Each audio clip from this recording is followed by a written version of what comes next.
Inspira a ação. Ato ou efeito de inspirar alguém a agir. Olá, olá! Sejam muito bem-vindos a mais um episódio do Datumcast, nessa série especial Inspiração Datum, onde os nossos convidados nos inspiram a ação.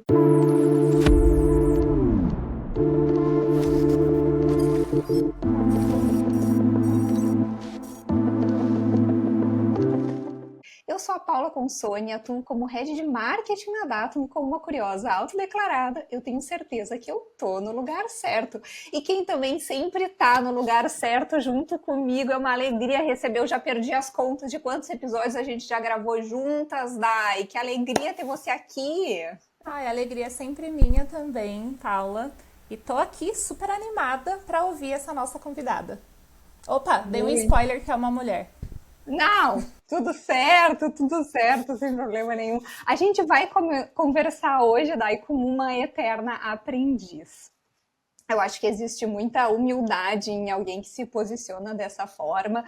Não quer dizer que ela já não tenha muito conhecimento, mas sim que ela reconhece que sempre há algo novo para aprender e assim ela sempre se movimenta. Ao longo do tempo, a nossa convidada aprendeu a ser uma desenvolvedora. Essa função a levou até experiências em diversos setores, como governo, varejo, finanças e educação. Depois ela aprendeu a liderar. Atualmente é líder de TI no Sicoob, mas antes disso precisou aprender a olhar para dentro. Quem era essa líder que ela queria ser? Como lidar com o ônus da liderança? O que a motivava? Tem uma frase aí um pouquinho clichê que diz: antes de liderar pessoas, a gente precisa liderar a gente mesmo. E é sobre essa jornada de autoconhecimento, de crescimento e de amadurecimento emocional que a gente vai ter o prazer de conversar hoje. Daiane Gonçalves, seja muito bem-vinda ao Inspiração.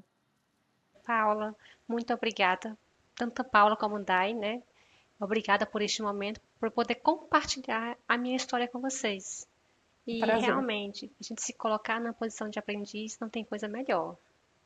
Acho que hoje nós teremos aqui talvez uma tarefa para Paula, né? Que a Paula está falando Sim, com duas Dais. Isso mesmo. Dai, é desafio. um desafio. Dai, eu quero começar falando do começo da sua carreira. Né? São 20 anos de experiência na TI e muitos deles dedicados a posições mais técnicas. Como que foi esse seu início de carreira, Dai? A minha carreira, ela é uma surpresa. Eu falo que eu caí na TI de paraquedas. Eu vou falar um pouquinho antes, só para poder começar a minha jornada. Eu comecei a trabalhar com 14 anos. Então, dos 14 aos 18, eu trabalhava na Câmara Federal e dentro de uma edição de texto. E lá, naquela época, era digitalização. Estava digitalizando os projetos que iam para a Câmara, para o Senado. E aquilo me chamou muita atenção.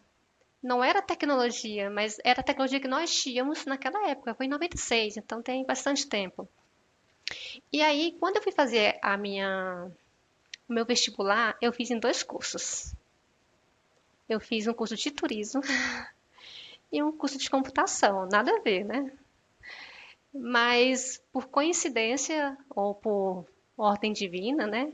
Assim dizendo, o turismo eu perdi. Naquela época não tinha GPS, não tinha Maps, Google Maps, né? Então, no dia estava chovendo bastante. Era uma região que eu não conhecia e eu perdi a prova. Ah, tu perdeu a prova! Perdi a prova. Perdi a prova. E aí, pois é. E aí eu fui, né, na sequência, não muito distante, fazer ciência da computação, que era o que tinha me chamado a atenção. E aí passei. Só que, né, entre o que você imagina ser e o que é, são coisas diferentes. Principalmente naquela época que não tinha tanto acesso à informação como temos hoje. E eu entrei, gostei, né, tinha muita matemática, eu era uma pessoa muito lógica, então gostei do assunto, gostei do conteúdo.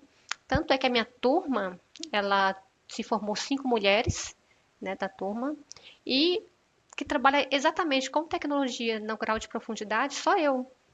As outras entraram, saíram, mas não no nível técnico que eu entrei. Olha, Cinco de quantos homens? Desculpa, qual era o tamanho da turma? A turma começou com 40, mas se formaram ali acho que uns 20 e poucos. Não termina do jeito que começa, né? Então, e aí, as 5 mulheres que formaram, né, somente eu que atuo diretamente com tecnologia. E um dos meus primeiros empregos foi, com a tecnologia, foi um estágio e eu comecei com COBOL. A parte de negócio era COBOL e a parte de design era VB. Então, a minha história começou ali, né? Foi a minha primeira empresa que eu trabalhei como teste, iniciei como teste. Depois de um ano, aí assumi, terminei a faculdade e assumi o desenvolvimento. E isso foi mais ou menos ali em 2003, 2002, 2003. E até o ano de 2013 eu atuava como desenvolvedora. E assim, eu sou apaixonada por tecnologia, gostava muito dessa parte de entregar, né, de ser técnica, de você fazer, desenvolver o raciocínio, a velocidade da solução que você pensa, que você imagina. Isso para mim era muito desafiante, me desafiava, então eu gostava. Dai, e você diria que desde o começo ali que você entrou na faculdade, você já percebeu que você era boa nesse negócio de tecnologia e aí você já viu que você nasceu para isso? Eu tinha facilidade, assim, dentro da minha turma, eu tinha muita facilidade em aplicar, em entender, em compreender. O fato de ter uma facilidade em matemática, em exatas, isso já está uma base ali de sólida, né? A outra parte é que o meu perfil ele é muito analítico. Então, por natureza, o meu perfil assim, de ser analítica, de ser muito metódica, isso, isso ajuda bastante a trabalhar com tecnologia, porque tecnologia, quando você pensa em desenvolvimento, é uma lógica. Você tem que ter uma lógica. Se você não tiver lógica, você não consegue, assim, não vou falar que não consegue, é muito forte, né? Mas você tem mais dificuldade em ter sucesso com maior agilidade, por causa da lógica. Então, quando eu falo Sim. que uma pessoa, quando tem lógica, independente da linguagem, ele sai, é a lógica que está por trás. Agora, se não tem lógica, você vai ter dificuldade em qualquer linguagem. Então, eu me identifiquei, né? Gostei e fiquei. E falando de carreira, né, a gente está vendo que você construiu uma carreira sólida em TI. Você nos confessou que ao longo da sua trajetória no mercado de TI você conviveu com mais homens do que com mulheres. E se percebeu, a partir daí, tendo que se empenhar mais tecnicamente para ter o mesmo sucesso que eles. Né? O que te fez chegar a essa conclusão, Dai? Eu nunca tive discriminação, né? Eu sempre tive um bom relacionamento no âmbito profissional. Então, por saber, por entender, por compreender. Mas por ser mulher, eu vou utilizar não da forma genérica, vou trazendo para minha experiência, porque essa eu consigo ter fatos, né?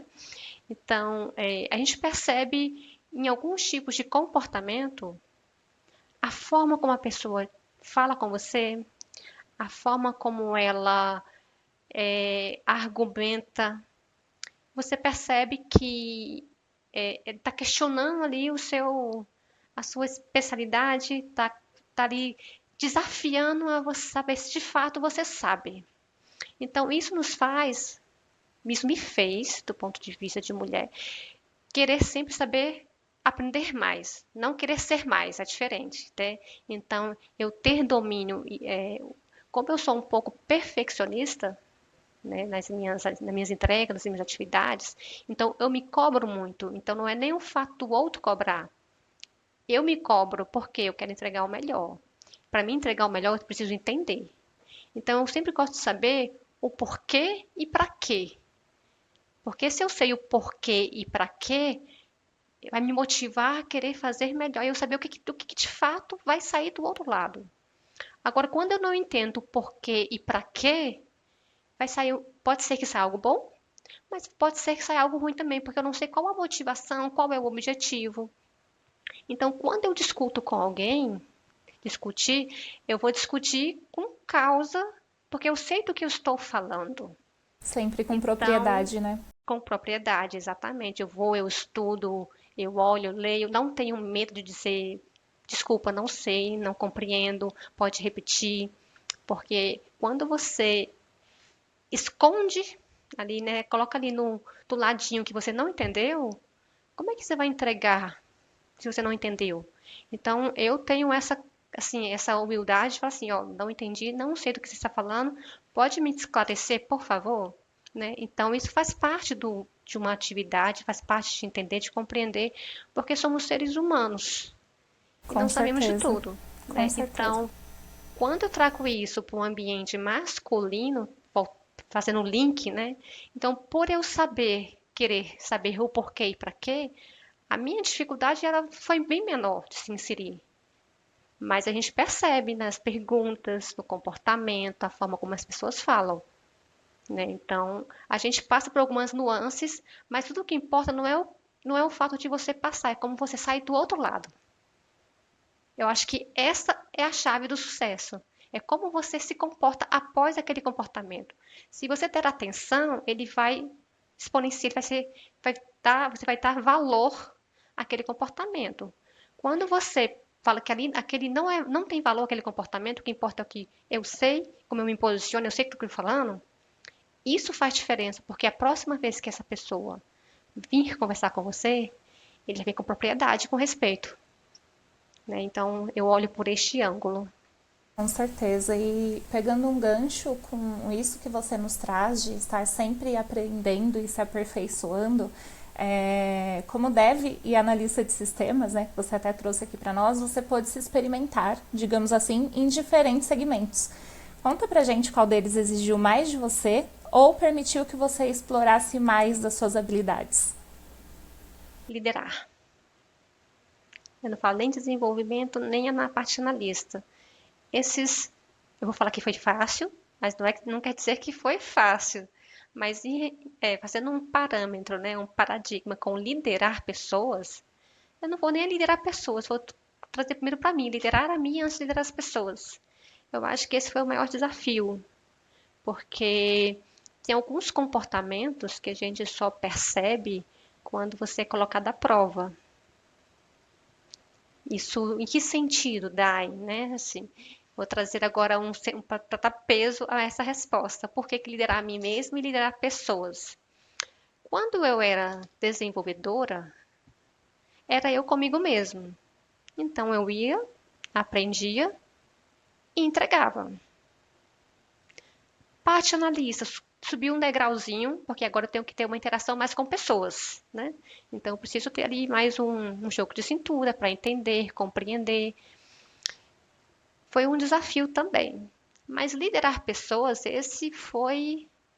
Eu vou usar uma palavra aqui, mas assim, é um calvário, mas que foi a melhor transição da minha vida. Que Liderar legal. pessoas não é fácil, é um desafio. Também não é difícil, é um desafio. É a forma como você lidera. Então, o início da minha transição, ela foi traumática. Como assim? Eu caí de paraquedas na liderança, não era algo que eu esperava. Eu não tinha as habilidades que de fato eram necessárias para uma cadeira de liderança. Eu era perfeccionista, eu era pessoa muito direta, eu era muito fechada. Então tive que trabalhar muitos comportamentos e comportamento ele é diferente de técnico. Quando eu falo em habilidade técnica, né, hard skills, você aprende sozinho.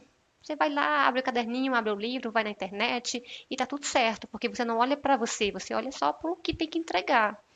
Quando você precisa desenvolver, né, soft skill que mexe com o comportamento, não é o comportamento do outro, é o meu comportamento, né? Então, a forma como eu me comporto, ele impacta diretamente ou na entrega, né, do time como um todo, ou na família de quem vai chegar em casa, né? Então, esse foi o meu maior desafio, foi a transição para a liderança. E foi um dos momentos que eu mais cresci na minha vida. Eu não falo nem como líder, mas como pessoa. Eu aprendi a me entender melhor, a me compreender melhor, a olhar para os meus defeitos ali, e esse é dolorido, né? E olhar ali para as minhas dificuldades, né? Os pontos fortes que eu tinha, que eu não imaginava, os pontos fracos que eu precisava aperfeiçoar, e isso fez de mim mais forte, né? Uma pessoa mais forte, uma líder mais humana, né? Eu entendi que perfeccionismo não cabe numa cadeira de liderança, você não pode ser perfeccionista, Você tem que saber trabalhar e pesar para equilibrar e saber que cada um tem o seu tempo. Que o meu tempo, ele é o diferente do tempo da Paula, por exemplo, que vai ser o tempo diferente da Dai, porque somos pessoas diferentes, temos a percepção de processar as informações de forma diferente. E às vezes a entrega vai ter outros caminhos diferentes, que não é o que eu achava que era melhor, né? E a entrega vai ser tão boa quanto. Então eu falo que foi a liderança, liderar a minha vida antes de tudo, né? E liderar pessoas. Thay, você comentou, antes de falar de tudo, né, que você, todos os aprendizados que a liderança te trouxeram, e com certeza a gente vai querer te ouvir mais sobre isso, mas assim, você comentou algo de ter caído de paraquedas na liderança, e eu já falei no começo que eu sou uma curiosa autodeclarada, então eu não quero deixar de te fazer a pergunta. Conta pra gente como foi esse paraquedas quando ele caiu, em que situação que tu estavas, o que foi que aconteceu exatamente na tua carreira? Engraçado. Eu tenho, total, são 15 anos de Cicobi, né? Então são 5 anos como terceira e 10 anos como Cicobi mesmo, né? E aí, eu ainda era terceira, ali foi do ano mais ou menos de 2014 que começou, porque teve uma liderança indireta, né? E teve depois a direta. Então, em 2014, eu ainda era, ali, atuava mais como analista, e eu estava por algumas questões, né, ali, do desenvolvimento nosso, do time, das atividades, eu acreditava que eu não me encaixava mais naquela posição. Eu não me sentia mais bem. E quando eu não me sinto bem, o problema não é da empresa, sou eu. A gente tem que ter essa maturidade de entender que não é a empresa que tem que fazer por nós, né? Então, eu não me identificava mais com o grupo, não me identificava mais com a atividade. Não que fosse um grupo ruim, de forma nenhuma, mas a gente muda Mas que não e estava bom para ti, não né? estava Não bom, quer dizer que seja. Uhum, estava sofrido, na verdade. uhum. E aí eu pedi para sair. Então, eu cheguei a pedir demissão, eu cumpri 28 dias de aviso prévio ainda.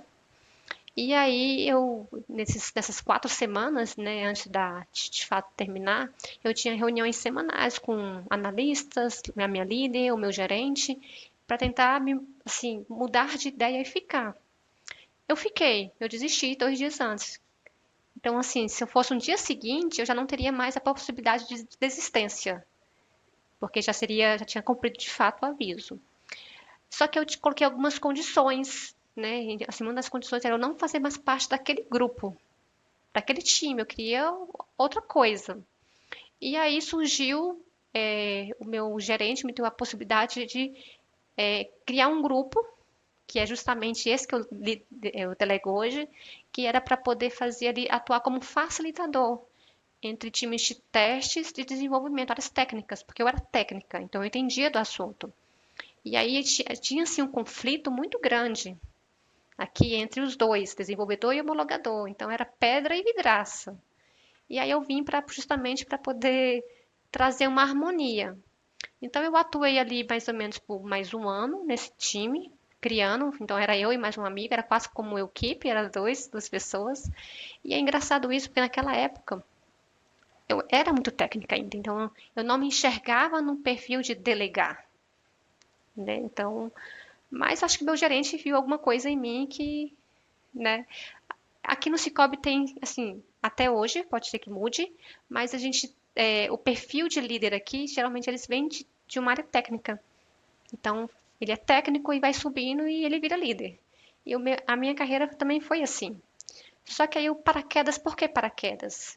Aí é onde Porque tu vem. não esperava, né? Porque É, imagina, tu não. Uhum, uhum. só que aí eu vou contar aqui Ah, o porquê que foi ali que foi tão difícil essa transição, tá? A minha líder, que era a mesma, não mudou, mudou só o time, ela engravidou.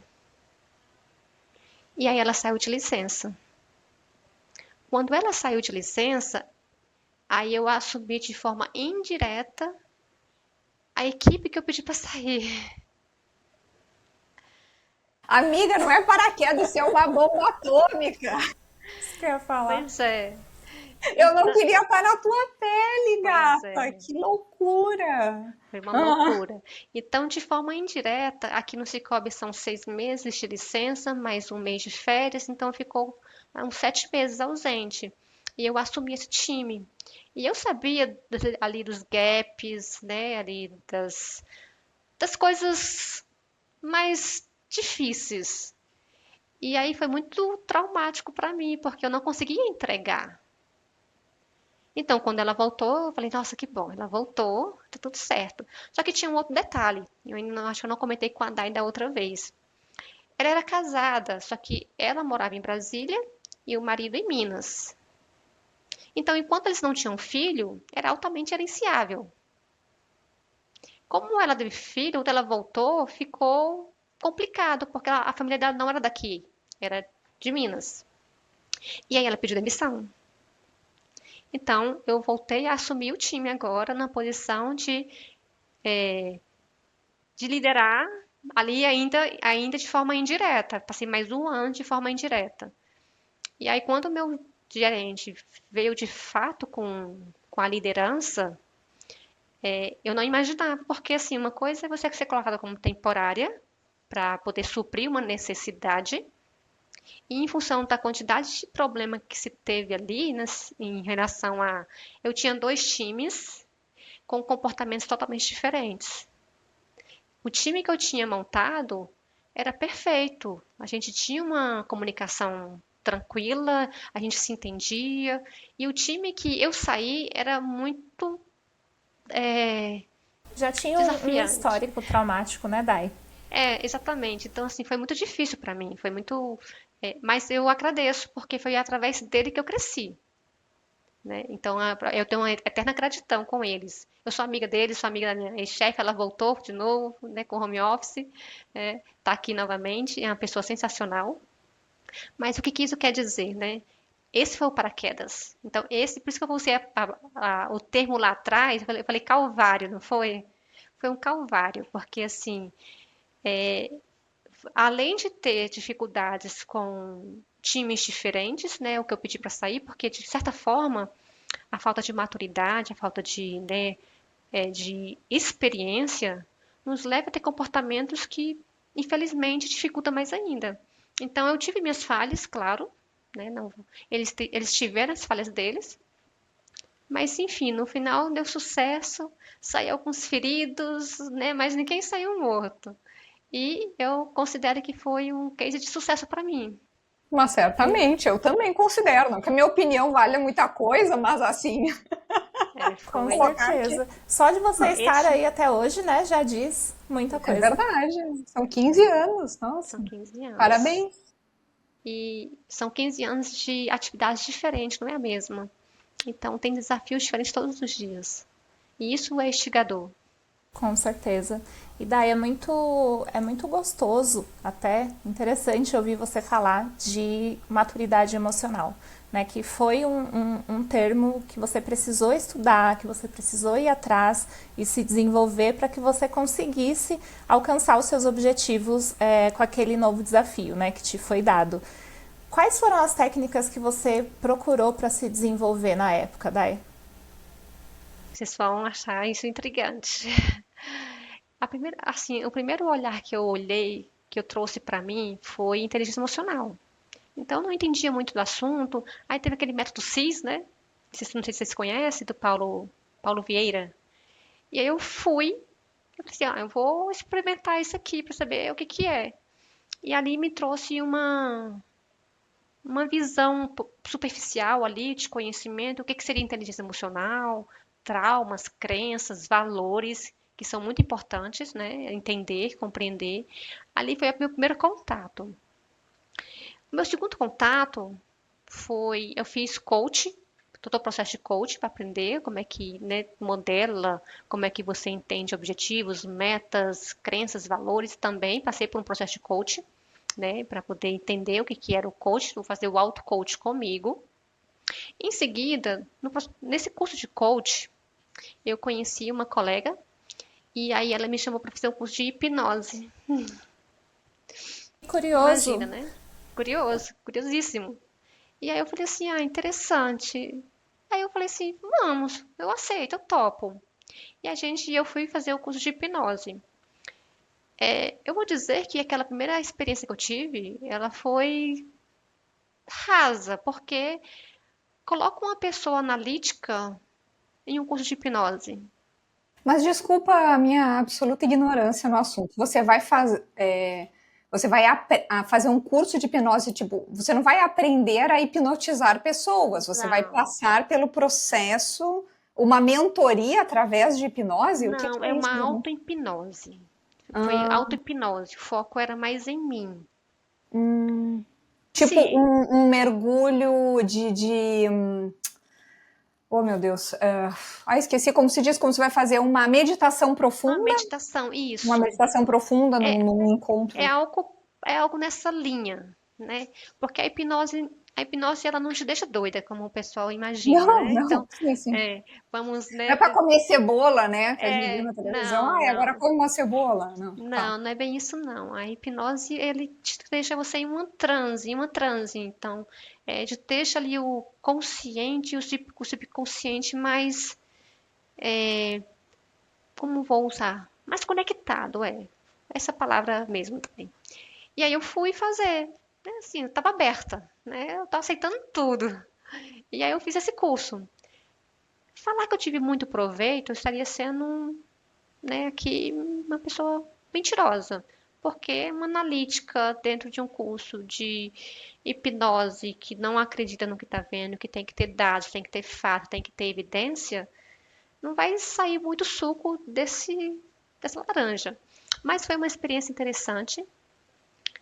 Não saí de lá, né, assim, tão convicta, mas foi o meu primeiro passo. O segundo passo foi PNL. Então, eu fiz o curso de PNL, Programação Neurolinguística, e aí trouxe um outro, assim, uma abundância de informação, de técnicas de comunicação. Isso foi antes da pandemia, acho que foi ali até eu sofri ainda mais um ano ali na liderança, né? Assumi em 2017, sofri mais um ano, em 2018 foi quando eu comecei a entrar, 2019 fiz esses cursos, 2020 foi a pandemia. Quando foi em 2022, e aí eu vim, né? Parei por causa da pandemia, comecei meu mestrado e foquei no mestrado, não quis mais fazer cursos porque o mestrado por si só já era suficiente para tomar meu tempo. Mas em 2022 eu voltei. Aí eu fiz tipo um refresh, né, ali, de PNL. E aí foi quando eu percebi o quanto que eu tinha evoluído com os primeiros cursos. Eu não tinha noção ainda o quanto que eu tinha evoluído quando eu tinha aperfeiçoado, melhorado como pessoa. Foi no curso de PNL, na segunda vez. Que aí quando de forma mais consciente, mais madura, e aí eu percebi o quanto que eu tinha evoluído. Eu falei, nossa, eu aplico isso, eu já aplico isso. E aí é onde fica a questão do aprendizado inconsciente. A PNL com a hipnose, os dois juntos, naquela época, eles me trouxeram muito aprendizado inconsciente. E eu não tinha uma percepção real o quanto que eu tinha mudado. Eu sabia que eu estava no processo de mudança porque eu tinha feedbacks dos meus colaboradores, tinha feedback das pessoas ao meu redor, que é o efeito contágio, né? As pessoas percebem mais do que eu. E foi nesse segundo curso que eu percebi que eu tinha mudado. Olha, E aí eu continuei. Eu fiz a PNL, aí eu fiz um processo de trainer, né, que é você se posicionar melhor, para você falar melhor, se comunicar melhor. Fiz agora recente hipnose clínica, voltei para hipnose clínica, porque eu me apaixonei pela área de humanas. Né? E esse processo de autoconhecimento que eu vim trazendo para a minha vida, ele me trouxe um outro tipo de amor, porque eu era extremamente técnica e eu mudei o foco. Hoje eu não me vejo mais como uma pessoa técnica, eu me olho mais com esse olhar de eu lidero pessoas, então eu tenho que entender de pessoas, eu tenho que saber como elas funcionam, né? Eu tenho que saber qual é o arquétipo, eu tenho que saber qual é o perfil, eu tenho que saber ler, fazer a leitura, para me poder potencializar o que ela tem de melhor, desenvolver a minha percepção, né, perante uma atividade, perante uma entrega do que ela pode se desenvolver, para que a gente tenha o máximo de aperfeiçoamento. Não é de aproveitamento, é de aperfeiçoamento da pessoa. E a gente não, assim, e o que ela entrega, ela não é um produto, Uhum. é uma pessoa. Então, se eu trabalho com pessoas, eu entendo que a transformação digital é muito maior do que só, né, entregar coisas. São as pessoas que entregam. Então, quando a gente começa a tratar elas como pessoas, elas vão entregar melhor. E aí foi essa transformação minha me trouxe até aqui, né? De onde, como começou e não terminou. Continua. Porque é uma jornada diária e não para nunca. Porque Ainda bem. É um as pessoas se projeto desenvolvem todos vivo. os dias. Ainda bem. Dai, mais um ponto que é muito bom ouvir você falando, né? Você falou aí sobre liderança, uma liderança mais humanizada, e nessa busca da liderança humanizada, a gente percebeu aqui que um dos seus objetivos é a individualização ali dos seus liderados, né? Ou seja, conseguir olhar para as necessidades de cada um e levar isso em consideração na forma com que você vai se comunicar com eles. Na prática, para além das relações, você percebeu melhora nos indicadores do time? Sim, muito. Eu vou trazer uma experiência lá no início da minha liderança. O quanto que o meu comportamento afeta o comportamento deles. Como eu era muito perfeccionista, a minha comunicação era muito direta. E isso fazia com que, assim, dependendo da forma como eu falasse, traz um olhar de arrogância, um olhar ali muito pesado, o clima pesado. E aí eu tive feedback dos meus colaboradores, porque quando eu faço os feedback, eu faço, embora que não seja 360, o meu é as duas partes. Então eu faço dele e eu peço que ele faça uma avaliação de mim também. Porque como é que eu vou crescer se eu não tenho esse olhar? Porque para os outros que eu estou entregando, eu posso ser maravilhosa, porque eu estou entregando. Mas como é que isso funciona aqui dentro do meu time? Então, para mim fazer isso funcionar, eu tive que entender cada um deles. Então, assim, eu tive que entender família, como é que é a relação deles com a família, como é que está o dia dele hoje, porque se eu tiver uma urgência, se a pessoa não estiver bem, não adianta. Então, como é que está o humor? Porque isso influencia a forma como eu vou falar com ele, como é que eu vou cobrar. Então, principalmente a pandemia. E a pandemia, as pessoas estão em casa, então meu time inteiro está em casa. Relação de confiança. Né? A gente tem que ter confiança. Então eu tenho que conhecer cada um deles, eu tenho que saber como é que é essa minha relação com eles, como é a relação deles comigo, a confiança que eles têm comigo. Então são situações que você azeita. Nós viemos azeitando com o tempo, criando confiança. O meu time, muitos deles são daqui, a maioria, né? Então, já tinha uma confiança, um respeito antes deles serem meus liderados, porque eu tinha muito trato com eles em outras áreas. Então, quando eles vieram para cá, então eles vieram já sabendo como é que eu trabalhava, como é que eu lidava, e essa abertura que eles têm de falar assim, Dai, ó, essa comunicação não ficou legal. Essa forma como você falou ficou, né, ali foi muito pesado. Então, isso traz uma ligação muito forte de respeito, tanto o respeito que eu tenho por eles, como eles comigo. Então, isso faz com que eu vou usar aqui até uma brincadeira, né? Eu falo assim, ó, quando eu sair de férias, eu saio de férias. Eu tenho que ter confiança no time que eu tenho. Então, eu crio toda uma relação aqui para que as pessoas não enxerguem, por exemplo, vamos supor que nós três sejam um time, né? Então, eu tenho aqui a Paula e tenho a Andai. Que a Paula seja referência. Não, todos têm que ser referência, porque a qualidade é do time, não da pessoa. Então nós tem que ter aqui o quê? Contribuição, temos que compartilhar. Porque quando um sai de férias, tranquilo. Então quando eu saio de férias, eu saio de férias. E para mim sair de férias, eu tenho que confiar no time que eu tenho. Então eu tenho que desenvolver e fazer com que eles tenham segurança da minha ausência para decidir o que é necessário. Uhum. Né? Então eu percebo por isso, quando eu saio, eu tenho plena confiança, então eu não fico preocupada com o time que eu deixo. Lógico que alguma coisa vai ficar para trás, em questão de repente, o nível ali de tratativa, de poder você realmente saber se pode ou não continuar.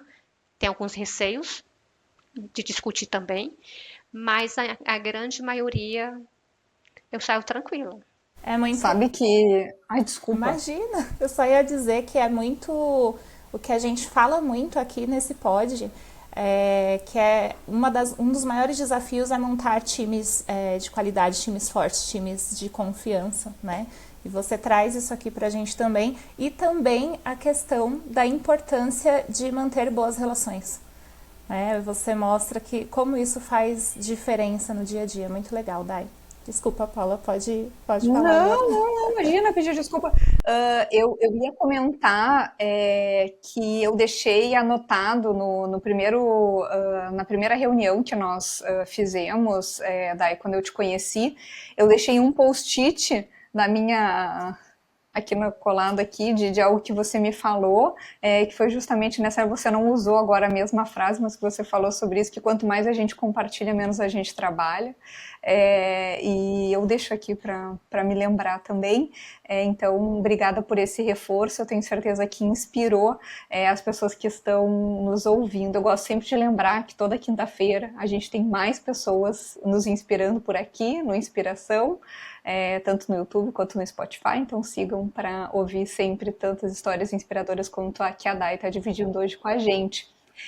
Bom, você falou que venceu muitas barreiras ao longo desses anos, né, como aprendendo a ser líder enquanto organizando as melancias enquanto o caminhão andava, né, Dai? E aí hoje, conta pra gente um pouco quais são os teus desafios atuais. Então, o meu desafio atual hoje, eu continuo sendo pessoas, né? Por que pessoas, Dai? As mudanças de gerações. Temos aqui no meu time, não tenho pessoas tão jovens, então meu time ele é um time mais maduro. Então, tem famílias, por incrível que pareça, são características semelhantes. Então, é um time mais reservado, são pessoas mais tranquilas. De fora de Brasil, eu tenho só uma pessoa que mora em Recife, é uma mulher, inclusive, é a única mulher do time. Então, eu tenho são 9 pessoas no meu time, uma mulher e 8 homens. E o desafio é você interpretar as gerações. E mais do que isso, é desenvolver. É a percepção das pessoas entenderem que a carreira, a minha carreira, ela é minha. Ela não é do Cicobi. Por exemplo, eu trabalho no Cicobi, então não é do Cicobi a responsabilidade da minha carreira, ela é minha. Como é que eu estou conduzindo ela? O que eu preciso para sair do outro lado? Porque pode ser que o Cicobi ele seja a porta de abertura para alguém, mas não é o fim, ele é o meio. E cada um tem que entender que a responsabilidade é individual, não é da empresa, não é do líder, não é do gerente, ela é minha. E aí, alguns entendem que quem tem que desenvolver é a empresa. Não. A empresa ela pode estar meios para você, pode facilitar o seu caminho quando você compartilha onde você quer chegar. Então, quando eu trabalho PDI com meus colaboradores, eu pergunto assim: onde você quer chegar? Vamos ver aqui onde você quer chegar. Porque você tem que ser claro, ó. Isso que você quer, a posição que você senta, ela não vai te levar. Então, temos alguma coisa errada aqui. Ou você está perdendo tempo, porque não é isso que você quer, ou de repente você tem que rever seus planos. Porque é importante a gente enxergar aonde eu quero ir. Aonde eu quero ir? Eu quero ir lá sei lá, daqui 5 anos eu quero ser uma empresária. O que eu faço hoje para ser empresária daqui 5 anos? É o ponto, é onde tudo começa. Então, a questão é onde entra a inteligência emocional, aí é onde começa a entrar toda aquela minha trajetória, que é o quê? Inteligência emocional, entender meus emoções, entender meus sentimentos. E aí você vê quais são suas crenças, suas dificuldades, quais são os seus valores negociáveis e inegociáveis, que é muito importante, porque se você estiver numa empresa onde os valores não batem, você entra em sofrimento. E muitas das pessoas elas não percebem isso. E aí onde entra de repente começa a ter atestado de saúde, aonde começa a ter depressão, começa a ter crise de ansiedade, pânico. Pode ser oriundo de uma incompatibilidade. E assim, eu falo que o maior desafio é eu compartilhar isso com os meus colaboradores, eu compartilho todo o meu aprendizado, eu falo que eles são minhas cobaias, né? E eles acham super interessante. Dai, você me inspira, porque você nunca para de aprender. E isso é importante, assim, para mim eu me sinto, como vou dizer, gratificada, porque é algo que tá tendo um retorno por parte deles. Eles entendem que o desenvolvimento é individual. Então, eu acho que o meu maior desafio perante pessoas, né, assim, tem várias vertentes, né? Mas eu falo que hoje é isso, é dar, como eu olho muito para a carreira, é dar essa sensibilidade para eles entenderem que a carreira é individual. E ele só vai chegar lá quando eles de fato colocarem como prioridade. E não esperar a oportunidade de chegar, porque ela só chega para quem está preparado. Muito bem. O reforço dessa autorresponsabilidade, Dai, eu acho que está mais na tua prática, até na tua prática cotidiana, né? Como a gente percebe pelas histórias que tu contou aqui pra gente, do que até pelo que você fala e das trocas que você tem nesses one-on-ones, que eu tenho certeza que são também riquíssimas. Tem um ponto aqui que você citou, que é a questão das diferenças geracionais, né? Durante o período da pandemia, você foi descobrindo aí uma nova habilidade, isso, e tem uma certa relação aí com pessoas mais jovens. Divide com a nossa audiência essa experiência. Durante a pandemia, eu saí de 4 para 8 pessoas, então meu time dobrou. Então eu tive que contratar pessoas novas. E essa transição, a entrevista, tudo começa no processo de entrevistas, né? Então, eu chamo o meu analista para participar da entrevista comigo. E eu tenho dois olhares muito fortes quando eu faço um processo de entrevista. Eu falo o quê? Eu falo assim, ó, a minha entrevista, ela é comportamental. A entrevista técnica eu vou deixar com você. Porque você é especialista, ele vai trabalhar com você. Então, nada mais justo do que você olhar o que você precisa do seu parceiro que vai estar com você. Então, vamos lá? Vamos. Então, começa na entrevista. Então, quando eu vou entrevistar, eu tenho muito perguntas que são comportamentais. Então, quais são os tipos de pergunta que eu vou olhar? Eu vou fazer perguntas que eu vou olhar qual é a questão de objetivo a longo prazo, se ele tem metas, qual a experiência em momentos de tensão, em momentos ali que de fato você precisa fazer uma entrega urgente e você está sem tempo. Então, eu peço alguns tipos de exemplos que ele passou na vida. Eu faço perguntas em que eu consiga identificar o comportamento, como é que ele reage. E aí o meu analista ele olha muito a questão técnica. Saindo da entrevista, aí a gente senta e vamos lá, vamos ver os prós e contras. Então a gente percebe alguns que têm muita experiência, mas que quando a gente olha para a parte comportamental, de repente não vale a pena, é melhor você ensinar, porque o técnico você ensina, o comportamento você não ensina. Então, outros já peguei, tem mais júnior, mas ele tem um comportamento que você fala assim, essa leitura aqui tá tranquila. Então, eu peguei muitas pessoas na pandemia, a gente deu preferência, inclusive, né, para pessoas um pouco menos experientes e um pouco mais júnior. E a nossa decisão foi muito acertada. Então, eu tenho um júnior no meu time que ele entrega horrores. E o júnior de hoje é o sênior de amanhã, né, Dai? Você ainda está contribuindo com a comunidade tech. É questão de confiança, porque Quem está entrando no mercado não vai vir com experiência. Se eu só peço pessoa com experiência, como é que como é que esses jovens vão entrar no mercado? Então, assim, a gente tem, assim, tem duas metades da laranja. Se eu pego só experiente, como é que eu ensino quem está entrando? Então, a Tem que gente tem estar que... disposto, né? Mas tem que ter essa disposição que tu tá mostrando aqui pra gente, né? Que Exatamente. essa disposição que começa desde a entrevista, como tu descreveu, né? Para poder avaliar quais são os gaps aí de soft skills, né? Que às vezes, enfim, Sim, eles vão aparecer quando tem menos maturidade, né? Mas tá preparado para desenvolvê-los, né? E aceitar exato. também como líder, né? Que foi algo que você comentou lá no começo, assim, que você disse, poxa, eu tive que aprender que as pessoas não iam fazer do mesmo jeito que eu, não iam agir como eu, né?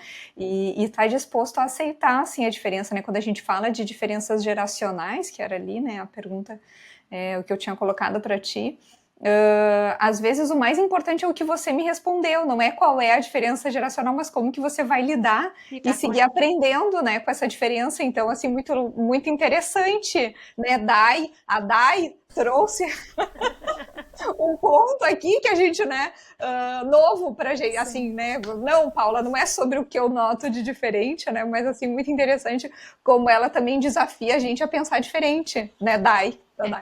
É como a gente enxerga as pessoas. Não é porque tem idades diferentes, gerações diferentes, mas é o que eu posso fazer. Uhum. Aí é onde entra a questão de você compreender e entender os perfis de cada um. Claro, Porque não é a idade, é o como. Então, como eu vou extrair o melhor da Daiane? Como é que eu vou extrair o melhor da Paula? Se eu compreender o perfil de vocês e entender que vocês trabalham de forma diferente, por exemplo, assim, a Daiane ela é mais fechada, ela é analítica. Então, com ela eu vou vir cirúrgica. Mas a Paula não, a Paula ela precisa de um bom dia, ela precisa de saber como é que foi o final de semana dela, como é que foi a festa, como é que tá a filha, para ela começar a entrar e entender assim, eu faço parte. Então, quando você entende isso, você começa a extrair o melhor das pessoas, porque você vai entender, se você enxerga ela como pessoas, não como entrega. E aí, se eu chegar para Dai, por exemplo, falando de bom dia, como é que ela tá, ela fala assim, poxa, Dai, vamos logo direto ao ponto? Quando entendemos como as pessoas funcionam, qual é o perfil dela, como elas querem se comunicar, porque tudo está na comunicação. É como elas esperam ser comunicadas, como elas querem ser tratadas. Quando você entende isso, é independente da geração. Agora, um ponto que assim eu percebo na questão geracional, não vou dizer que eles não tenham tanta lealdade como a nossa geração. A gente somos mais, não é apegados, mas a gente tem aquele senso de mais, ser mais responsável, de tomar decisão, ficar mais tempo em um lugar, esperar as coisas acontecerem. Eu já acho, eu percebo, noto, lógico, a minha percepção, ela pode estar errada, claro, mas que eles são mais imediatistas. Então, eles não têm essa sensação de lealdade que tem. Se eles entram hoje, amanhã eles vão embora sem olhar. Acho talvez que deixa eu te fazer uma pergunta, assim, eu escuto bastante falar sobre isso, né, sobre essa visão do imediatismo, e agora com o que tu trouxe, fiquei me perguntando se isso não tem também relação com talvez uma visão mais individual eu não queria usar individualista aqui, porque talvez fique um pouco pejorativo, e não é isso que eu queria dizer. Talvez assim a minha geração, né, eu sou totalmente millennium, assim, tem uma coisa de uma isso. responsabilidade de um todo, de um, mas às vezes um pouco assim que até nem é adequado, assim, do que o que vão pensar, ou mas e a fulana que depende de mim para não sei o quê. E às vezes assim, tem também um autor aí que ele tem uma frase interessante que é seja egoísta com a sua carreira, né? Então, assim, talvez as gerações aprenderam que tá tudo bem tomar determinadas decisões. E aqui eu não quero colocar na balança do bom ou do ruim, sabe? Mas não sei, me ocorreu agora, sabe? Essa coisa de ser imediatista, tá, tudo bem, até entendo. E eu acho que aí tem várias teses que a gente poderia discutir, né? Começando até pelo streaming, né? Que eu adoro pensar no streaming, né? A gente tinha que esperar para poder ir na locadora pegar o filme, só podia pegar um no final de semana, Os quando estava acessos. disponível, né? Agora, com acesso de tudo, como que a pessoa não vai querer tudo mais rápido? É claro que vai querer, a vida acontece mais rápido, e eu acho que tá tudo bem a gente ficar dizendo, ai, mas eu não sei o que, sabe? Sei lá, eu acho que não tá tão errado, assim, mas tô pensando nisso, sabe? Daqui a pouco uma visão de um coletivo, de um que tu, não sei, como me Contribuir ocorreu. com você, né? A nossa geração, né? Eu falo que a nossa, acho que a Daína ainda não se encaixa nela, não. Aquela jovem, É abafa, jovem, colega, é. abafa, abafa. Mas a nossa geração, a gente não teve tecnologia, a gente conheceu o início da tecnologia, acompanhamos, era tudo mais desafiante. Hoje as coisas são muito fáceis, o acesso é muito fácil. Então eles nasceram com tudo muito assim, o muito fácil que eu falo assim, em relação à tecnologia, né, ao celular, a, até a forma de criação dos pais. Então, hoje os pais trabalham fora, então dá mais liberdade, no sentido de que pega o celular para você assistir, né, enquanto eu vou fazer o que eu preciso fazer. Não estou dizendo que é errado, é a forma que eles encontraram de repente para poder conseguir fazer as duas coisas. Até porque não existe o certo ou errado, existe cada um tem assim a situação que ele está e a decisão que ele teve que tomar.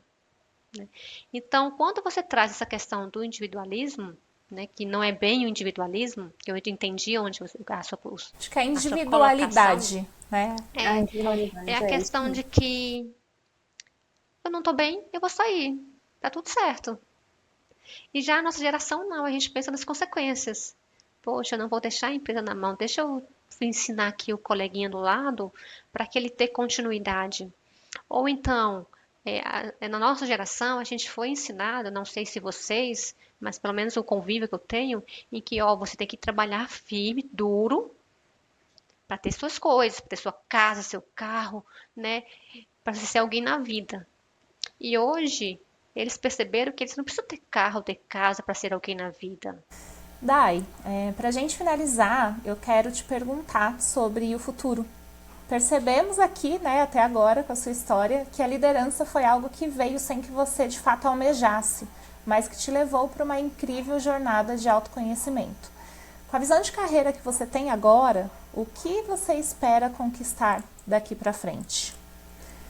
É uma pergunta desafiante, mas eu não me vejo mais numa posição técnica, então eu a minha visão é de que eu tenho que continuar nessa jornada. Aonde eu estou hoje é desafiante, mas eu quero mais, eu quero ir além, porque eu sei que eu tenho capacidade e competência.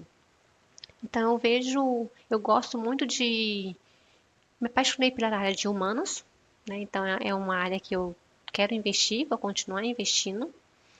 Eu quero ser mentora de carreira, eu quero dar esse olhar para as mulheres, do que elas, da capacidade que elas têm, principalmente mulheres. Eu enxergo muita mulher, eu me identifico, porque em um momento, por exemplo, em algumas conversas que eu tenho, eu vejo algumas colegas, amigas, outras mentoradas, que se colocam numa posição de, eu não estou bem, né? Eu não tenho capacidade, isso é muito para mim. E na verdade não, é justamente essa é a oportunidade. Porque se você tem uma posição vamos supor, uma vaga de gerente, é o próximo passo. Eu sou líder, né? Então meu próximo olhar é subir um pouquinho a escadinha. Então pode ser que eu tenha ali um olhar já para uma gestão mais executiva, né? Eu quero subir para uma posição mais executiva. E se tem um homem e uma mulher, geralmente, se o homem se enxerga 30% das habilidades, ele vai lá e se inscreve. A mulher tem 80, ela fala assim, não, falta 20 ainda. Então a gente se coloca numa posição muito desfavorável, sendo que a gente tem capacidade tanto quanto ou mais. E muitas vezes a gente perde justamente por a gente querer entregar sempre mais o melhor. Mas a gente tem que entender que assumir alguns cargos, a gente não vai com tudo pronto. A gente vai conseguir, a gente vai aprender e aperfeiçoar lá, porque aquele tipo de desafio só vai estar lá. Então, se eu não sentar naquela cadeira, sentar naquela posição e me desafiar, como é que eu vou aprender? para que eu esteja pronta para uma próxima oportunidade com aquelas habilidades. Então, eu me vejo em relação ao futuro, né, justamente eu me potencializar e ir para uma carteira mais executiva, para uma gestão mais, começar a subir mais um degrau, né? Eu não quero chegar no degrau lá em cima, não hoje, mas o próximo degrau, porque eu preciso passar pela essa jornada, porque tem coisas que você só aprende se você sentar. Então, até como para potencializar, né? As próximas 2 semanas eu vou estar em Lisboa fazendo um treinamento também de liderança executiva, Que legal. justamente para ter um outro olhar com outros gestores, com outras de outras empresas, porque é isso que faz a gente crescer, são as experiências diferentes. Porque aqui eu já conheço como funciona, né? Então, assim, lógico que temos desafio, mas a gente tem o mesmo modo operandi, a gente já sabe como é que as coisas elas tendem a ir, né? E quando a gente pega de outras empresas, com outras experiências, com outros tipos de desafios, isso enriquece a forma como a gente enxerga as coisas. Então, acho que o meu próximo passo eu tenho aí jornadas diferentes. Então, eu tenho uma jornada onde eu estou, né, para ser subir um degrau, de repente uma carteira de gerente, diretoria, superintendência no futuro, né, seguir nessa ordem. E também projetos pessoais com a mentoria, né? Então, eu gosto de mentorar, eu gosto de compartilhar experiências. Eu acho que quando você compartilha a experiência com foco no sucesso do outro, a gente aprende 2 vezes mais. A gente vai ficar aqui sempre torcendo por ti, viu? Que tu conquiste, que certamente leve muitas mulheres, né? Quando uma sobe, puxa a outra, né? Como Exato. dizem. Podemos partir para o nosso bate-bola, Dai? Então vamos lá. Agora a gente faço uma pergunta, você me responde o que primeiro vem para ti, Ok. tá? Qual que é a tua maior conquista? Desenvolvimento pessoal. Eu me entender como pessoa. Isso foi minha maior conquista. Sem dúvida. E qual que é o teu lema? O meu lema é ser um eterno aprendiz. Eu tenho que estar aprendendo sempre. Então, eu tenho que me colocar numa posição de aprendiz. Porque se eu achar que eu já sei, eu deixo de aprender. E me conta uma coisa que tu detesta. Que eu detesto É, mentira. A falta de lealdade. É o famoso banho-maria. Também serve. Você sabe o que é o banho-maria? É a pessoa querer, em vez de ela dizer não, ela não fala. E aí você se compromete porque a pessoa assim, você ofereceu, ofertou ali sua ajuda, sua, enfim, o que for. E a pessoa não tem a capacidade de ser autêntico, de ser verdadeiro e dizer não. É melhor um não do que um talvez ou um sim. Assim, sim ou não, perfeito. Mas um não ou um sim que quer dizer não, isso faz com que eu perca o meu tempo e você perca o seu tempo. Eu acho que hoje a nossa moeda mais valiosa é o tempo. Então, seja sincero, é muito mais.